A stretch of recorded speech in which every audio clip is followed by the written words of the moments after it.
자, 찰리 초콜릿 공장 챕터 1부터 3까지 한번 읽어보겠습니다.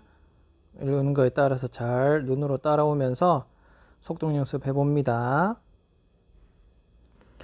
These two very old people are the father and mother of Mr. Bucket. Their names are Grandpa Joe and Grandpa Josephine. And these two very old people are the father and mother of Mrs. Bucket. Their names are Grandpa George and Grandma Georgina. This is Mr. Bucket. This is Mrs. Bucket. Mr. and Mrs. Bucket have a small boy whose name is Charlie Bucket. This is Charlie. How'd you do? And how'd you do? And how'd you do again? He's pleased to meet you. The whole of this family, the 6 grown-ups, count 'em, and little Charlie Bucket lived together in a small wooden house on the edge of a great town. The house wasn't nearly large enough for so many people, and life was extremely uncomfortable for them all. There were only 2 rooms in the place altogether, and there was only 1 bed. The bed was given to the 4 old grandparents because they were so old and tired. They were so tired they never got out of it. Grandpa Joe and Grandma Josephine on this side, Grandpa George and Grandma Georgina on this side. And Mr. and Mrs. Bucket and little Charlie Bucket slept in the other room upon mattresses on the floor. In the summertime, this wasn't too bad, but in the winter, freezing cold draughts blew across the floor all night long, and it was awful. There wasn't any question of them being able to buy a better house or even 1 more bed to sleep in. They were far too poor for that. Mr. Bucket was the only person in the family with a job. He worked in a toothpaste factory where he sat all day long at a bench and screwed the little caps onto the tops of the tubes of toothpaste after the tubes had been filled. But a toothpaste cap screwer is never paid very much money, and the poor Mr. Bucket, however hard he worked and however fast he screwed on the caps, was never able to make enough to buy 1/2 the things that so large a family needed.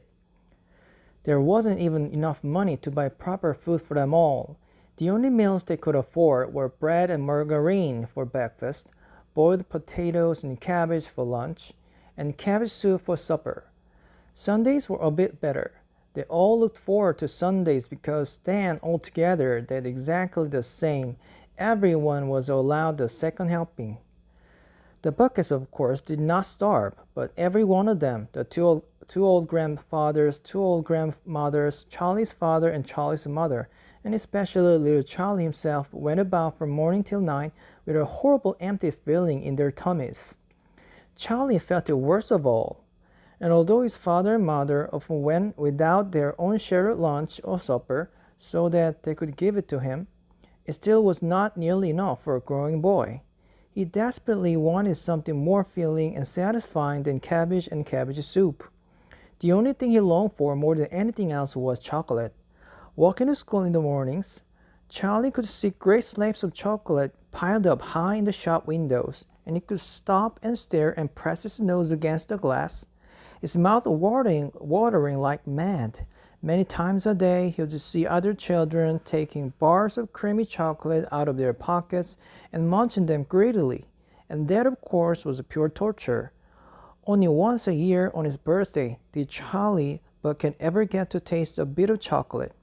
The whole family saved up their money for that special occasion, and when the great day arrived, Charlie was always presented with 1 small chocolate bar to eat all by himself.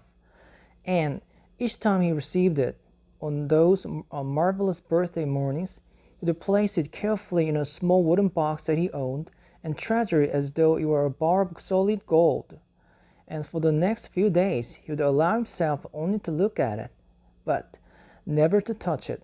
Then at last, when he could stand it no longer, he would peel back a tiny bit of the paper wrapping at one corner to expose a tiny bit of chocolate, and then he would take a tiny nibble, just enough to allow the lovely sweet taste to spread out slowly over his tongue. The next day, he would take another tiny nibble, and so on and so on. And in this way, Charlie would make a six-penny bar of birthday chocolate lasting for more than a month. But I haven't yet told you about the one awful thing that tortured the little Charlie, the lover of chocolate, more than anything else. This thing for him was far, far worse than seeing slabs of chocolate in the shop windows or watching other children munching bars of creamy chocolate right in front of him. It was the most terrible, torturing thing you could imagine, and it was this. In the town itself, actually within sight of the house in which Charlie lived, there was an enormous chocolate factory. Just imagine that. And it wasn't simply an ordinary enormous chocolate factory either. It was the largest and the most famous in the whole world. It was a Wonka's factory, owned by a man called Mr. Wonka, Willy Wonka, the greatest inventor and maker of chocolates that there has ever been. And what a tremendous and marvelous place it was. It had huge iron gates leading into it and a high wall surrounding it, and smoke belching from its chimneys, and strange whizzing sounds coming from deep inside it. And outside the walls for half a mile around in every direction, the air was scented with the heavy, rich smell of melting chocolate. Twice a day on his way to and from school, little Charlie Bucket had to walk right past the gates of the factory, and every time he went by, he would begin to walk very, very slowly. He would hold his nose high in the air and take long, deep sniffs of the gorgeous chocolatey smell all around him. Oh, how he loved that smell! Oh, how he wished he could go inside the factory and see what it was like. Chapter 2. Mr. Willy Wonka's Factory. In the evenings, after he had finished his supper of watery cabbage soup, Charlie always went into the room of his four grandparents to listen to their stories, and then afterwards to say good night. Every one of these old people was over 90. They were as shriveled as prunes, and as bony as skeletons, and throughout the day until Charlie made his appearance, they lay huddled in their own bed, two at either side, with the nightcaps on to keep their heads warm, dozing the time away with nothing to do. But as soon as they heard the door opening and heard Charlie's voice saying, "Good evening, Grandpa Joe and Grandma Josephine and Grandma George and Grandma Georgina," then all four of them would suddenly sit up, and their old wrinkled faces would light up with smiles of pleasure. And the talking would begin, for they loved this little boy. He was the only bright thing in their lives, and his evening visits were something that they looked forward to all day long. Often Charlie's mother and father would come in as well, and stand by the door, listening to the stories that the old people told.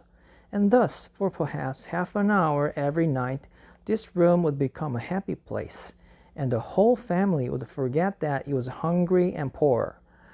One evening, when Charlie went in to see his grandparents, he said to them, "Is it really true that Wonka's chocolate factory is the biggest in the world?" "True!" cried all four of them at once. "Of course it's true. Good heavens, didn't you know that? It's about 50 times as big as any other." "And is Mr. Willy Wonka really the cleverest chocolate maker in the world?" "My dear boy," said Grandpa Joe, raising himself up a little higher on his pillow, "Mr. Willy Wonka is the most amazing and the most fantastic and the most extraordinary chocolate maker the world has ever seen. I thought everybody knew that." "I knew he was famous, Grandpa Joe, and I knew he was very clever." "Clever?" cried the old man. "He's more than that. He's a magician with chocolate. He can make anything he wants. Isn't that a fact, my dears?" The other three old people nodded their heads slowly up and down and said, "Absolutely true, just as true as can be." And Grandpa Joe said, "You mean to say I've never told you about Mr. Willy Wonka and his factory?" "Never," answered the little Charlie. "Good heavens above! I don't know what's the matter with me."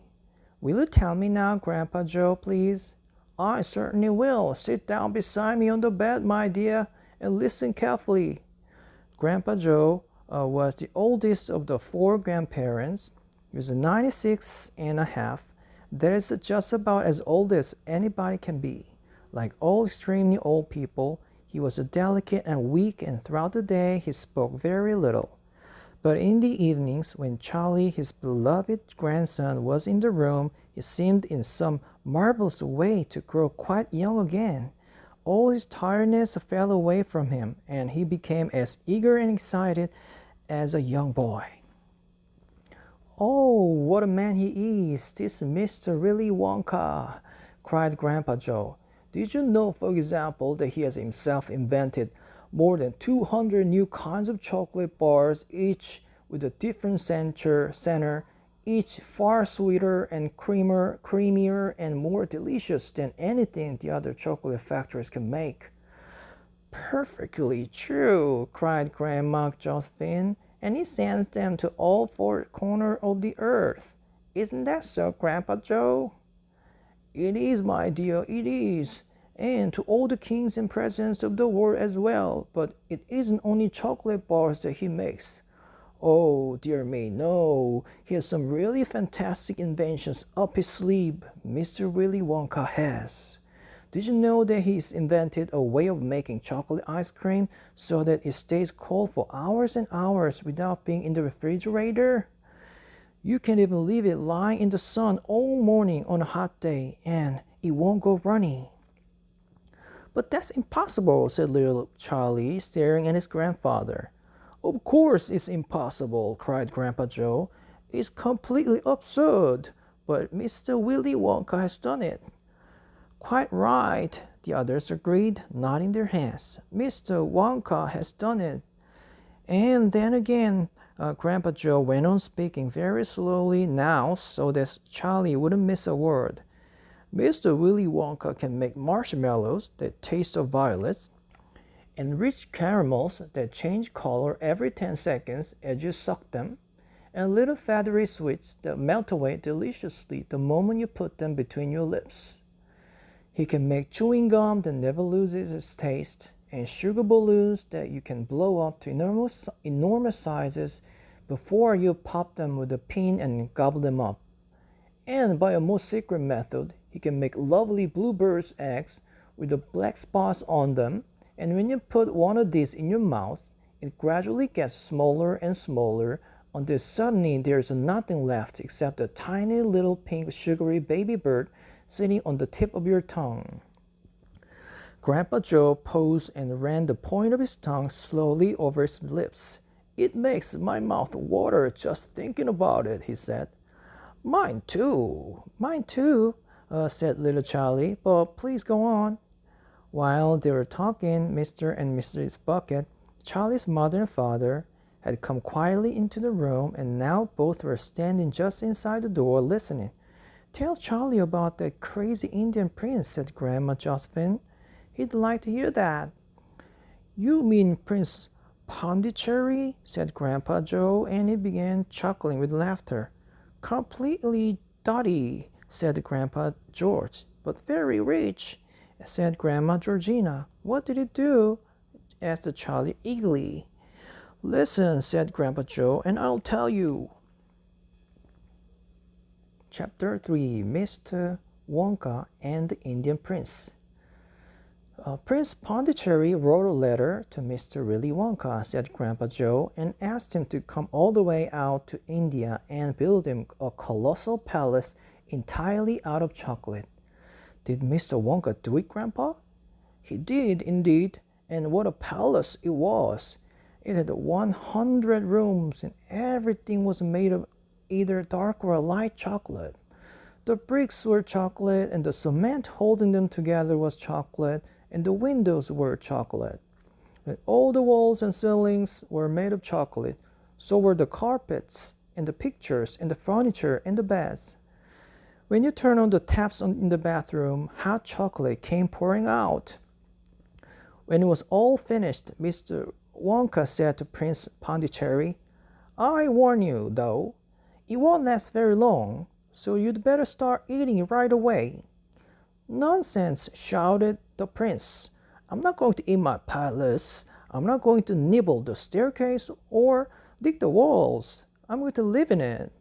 But Mr. Wonka was right, of course, because soon after this, there came a very hot day with a boiling sun, and the whole palace began to melt.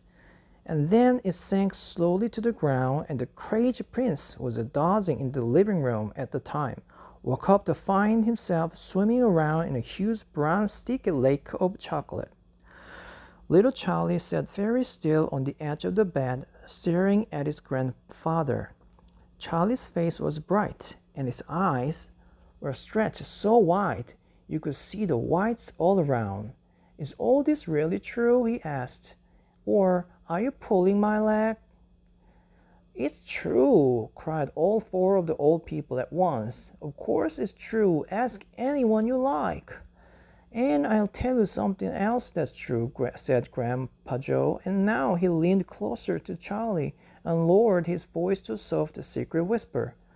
Nobody ever comes out. Out of where? Asked Charlie. And nobody ever goes in. In where? Cried Charlie.